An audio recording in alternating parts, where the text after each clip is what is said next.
From 1965, we just heard the Yardbirds with their cover of Bo Diddley's I'm a Man, right here on the Vintage Rock and Pop Shop. Founding member of the Yardbirds, Jim McCarty, joins us right now. The Yardbirds are best known for their hits For Your Love, Heartful of Soul, Shapes of Things, Over, Under, Sideways, Down, and more, and also for exploring blues, psychedelia, folk, raga, and on it goes. And at various different times, having three legendary guitarists in the band, Eric Clapton, Jeff Beck, and Jimmy Page. Jim McCarty, drummer for the Yardbirds, is going to be appearing at the Fest for Beatles fans, March 28th through March 30th in Jersey City. Then, the Yardbirds will be at the Bolton Center for the Performing Arts in Bayshore on April 4th. Jim McCarty, welcome to the show. Thank you very much, Dave. I want to go right back to those very formative years when you were first getting into music and first picking up the drumsticks. Would it have been, I would think, the American rock and roll coming over to Britain at that time, Elvis, Little Richard, Fats Domino? Would that have been the inspiration for you? Yes, that was sort of when I was a teenager, and we had a little band at school because Paul Samuel-Smith, the bass player from the Yardbirds, he was at the same school as me. And we had a little band, and we used to play in all the school dances in the intervals, playing sort of Johnny Cash and Elvis and Buddy Holly and Everly Brothers and all that stuff. We loved it. I always ask when I have a musician on the show who's, had great success, what their parents initially thought when they decided they were going to go into music full time. Were they supportive, or did they go, what the heck is he doing? It was just me and my mother. I was an only child. My father had already died. So it was me and my mother. And my mother was very anti me doing it, to be honest. And she wanted me to get a regular job. And it was only when I started, I did get, obviously went against her and her wishes. And started the band, played in the band. And then as soon as we got famous and I was on the TV, she was very proud, and she used to tell all the neighbors. I had read, I think it was in one of Bill Wyman's books, that early lineup of the Yardbirds went to a club and saw the Rolling Stones, and you were a little surprised that here was another group who was into the same kind of music that you guys were doing. Well, we did know about the Rolling Stones when we formed the band. They were very popular in our area, which is to the southwest of London. And they used to play in a club in Richmond called the Crawdaddy Club. And they played there for a few months, and then they had a couple of hits. And they moved on from the club, and they were looking for another band. And so we contacted the promoter, a guy called Giorgio Gamelski, who later became our manager. And he booked us to play there. He thought we were the ideal band to take over. I know at the time that the press would try to play up a rivalry between a lot of different bands, not just the Stones and the Yardbirds, but a whole bunch of different bands. But as I understand it, most of the bands were kind of friendly with each other, right? Well, I don't know. I don't know about that. I think we were quite, rival. We had the rivalry going at the time. And as we got older, when we started to see the guys in the other bands, we got all friendly, and all the rivalry disappeared a bit later in life.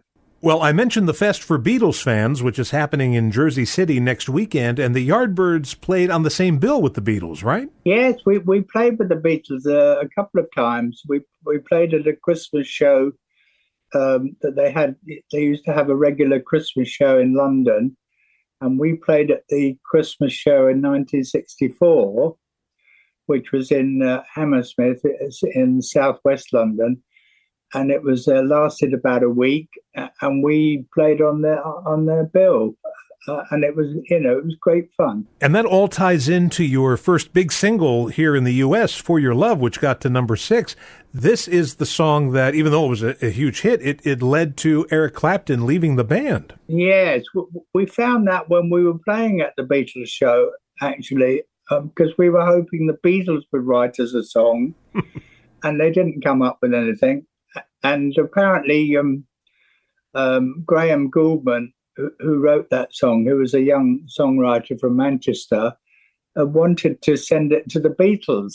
But the Beatles, of course, didn't need any songs from the outside. They were writing so many songs for them and other people.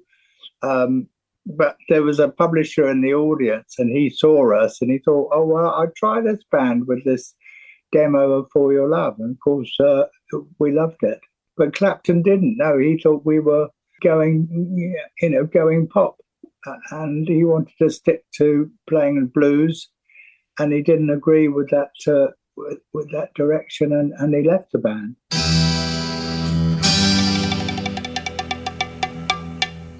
So out goes Eric Clapton, and in comes Jeff Beck. Yes, we had a big hit, and we got Jeff Beck into the band because he was very fortunate. I think his first date was promoting the song, which was already racing up the chart. So he was very lucky in some ways, and we were very lucky to get him as well. So let's hear the first single the band released after Jeff Beck replaced Eric Clapton. Here's A Heart Full of Soul.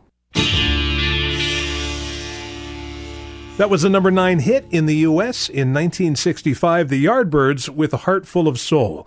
And Jim McCarty, drummer for The Yardbirds, is our guest today. And it was while Jeff Beck was in the band that the group started writing their own songs, including the hit song Shapes of Things. Tell us about how you wrote that. Yes, the three of us, actually, Keith, Paul and me, although Jeff does a fabulous solo in it, so in a way he should have got a credit. But we started writing, I think Still I'm Sad was the first one that Paul and I did. And then we did Shapes of Things, and of course we recorded that in America, in Chess Studios in Chicago. Oh, yeah. You guys got to live out a rock and roll dream by recording not only at Chess Studios, but also Sun Studios with Sam Phillips. Yes, we did. That was on the tour before that. I think the first tour we did.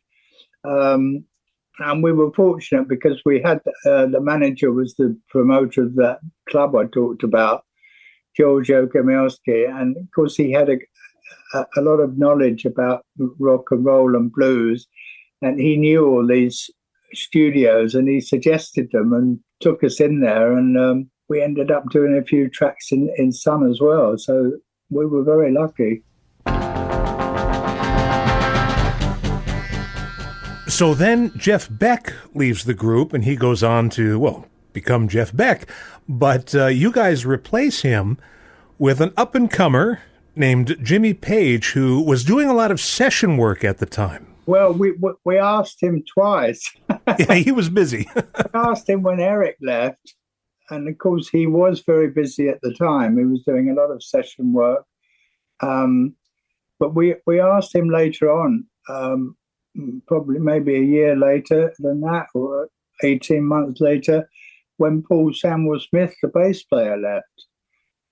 And he really liked us, and he said, "Oh yes, I want to join a band now."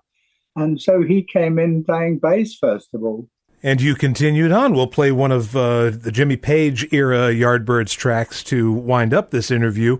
But I know that after the Yardbirds officially ended, you went on to do other projects, of course, Renaissance being probably the most well-known. But then sometime, I think it was the early 90s, you decided to reform the Yardbirds. Well, I met up with Topham again, who was the first Yardbird guitar player before Clapton for a short time. He was the original guitar player, not many people know. But I met up with him, and he was a big blues enthusiast, very dedicated. And he said, "Oh, I'd like to form a blues band." And I thought, oh, well, I got on well with him. And so we formed a little band, and we used to play in this pub in Shepherd's Bush called the Station Tavern. And we got various musicians, and we found John Iden, who's the current singer of the Yardbirds, to play with us as well. So that went on, and then there was a change of lineup, and Chris Dreyer and Jeff and Paul used to come down and see us because it became very popular. This was like in the late 80s, 90s. And so we got a call once, Chris and I, from an agent in Lancashire, and he said, "Oh, well, I'm booking the animals out, and I would like to know if you'd like to reform the Yardbirds." And Chris and I thought, "Oh yeah, because it's such a great repertoire, and we'd had a lot of fans asking us if we'd ever reform, and we thought we'd try it out, and then we went from there." That was about 97. And now you have a forthcoming live album, right, coming out called Mind the Gap? Yes, we have. And we have a very good band. We've had lots of lineup changes since Chris and I started, but we still have John singing, and we have some great players, Godfrey Townsend and Kenny Aronson, Mike Scavone. He's an original Jersey guy. And we actually Dave, we're doing a different show this time. It's a bit of an experiment. Oh. I'm going to talk through the history of the group, and we're going to show back projection stuff.